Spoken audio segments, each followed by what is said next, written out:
Olá, meu nome é Lucas Escora e esse é o primeiro vídeo de uma série pequena que eu vou fazer mostrando exemplos de uso de padrões de projeto em códigos e projetos meus. São projetos reais que servem para alguma coisa, não são apenas exemplos que eu criei para poder exemplificar um padrão de projeto. O de hoje, o primeiro, vai ser o Composite. E a imagem que eu usei aqui nesses slides é feita por Nick Babo. Na descrição do vídeo vai ter um link para a página da Wikimedia. As aplicações desse padrão de projeto são, basicamente, representar uma abstração de uma hierarquia todo-parte e permitir que os clientes que usam essa abstração possam ignorar a diferença entre cada componente individual e as composições.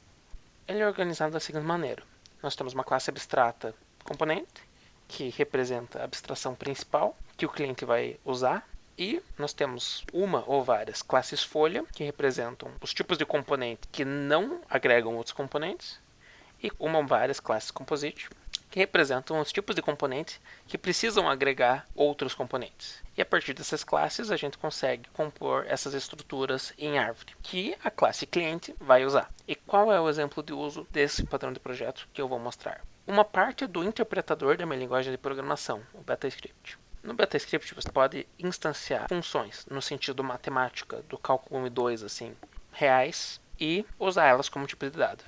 Você pode fazer as operações normais com elas, você pode imprimir, você pode avaliar a função em pontos, você pode derivar também, no futuro vai ter outras coisas, mas isso não é o caso no momento. Então, aqui está um pequeno exemplo de código do BetaScript. Na primeira linha, a gente cria uma variável f e armazena nessa variável uma função de x, y e z, que é x quadrado mais cosseno de y mais e elevado a z.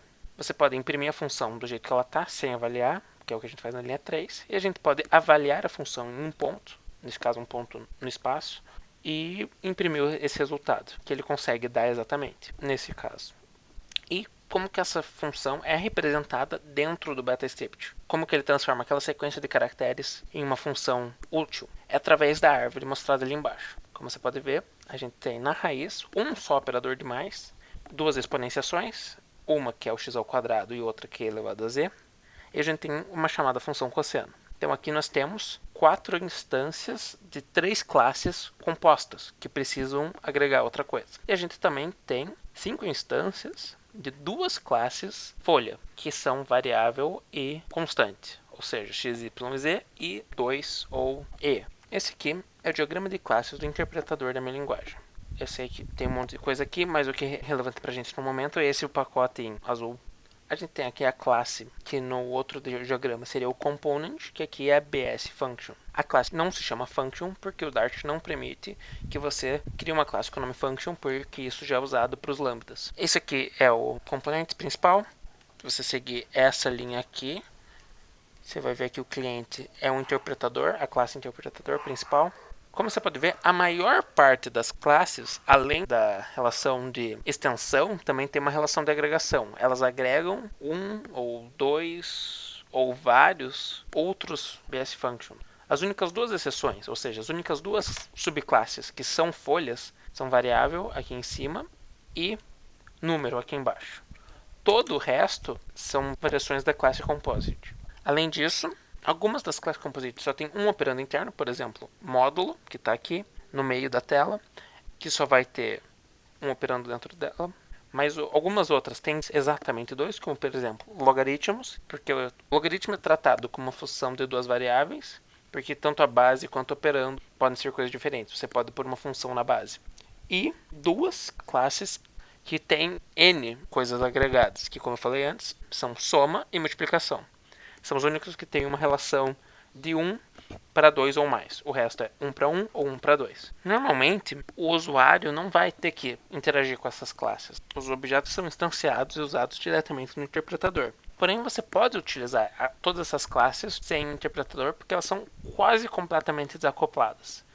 O quase é um motivo para outro vídeo, que é um dos problemas do código atual. Lendo aqui o código, o que acontece? Você cria as variáveis, o x, y e z, a partir chamando essa função variável com o nome da variável. Infelizmente não tem como você dizer que o nome aqui tem que ser o mesmo nome que você vai usar para a variável, porque não existe esse mecanismo. E daí eu estou criando 4 funções. A primeira é a multiplicação da tangente de y menos x com z.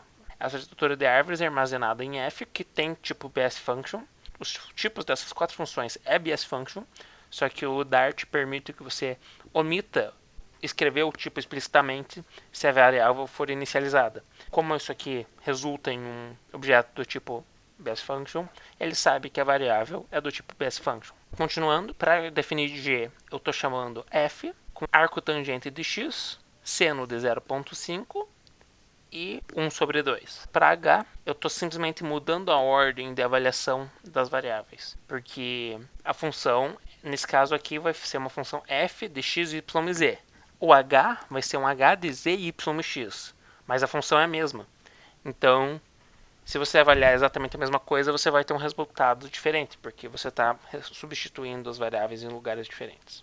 Bem, resumindo, era isso. Esse é um exemplo de uso de Composite e como ele funciona. E espero em breve poder fazer vídeos sobre outros padrões de projeto, porque esse não é o único que eu estou usando, nem o único que eu deveria estar usando. Por hoje é só. Obrigado.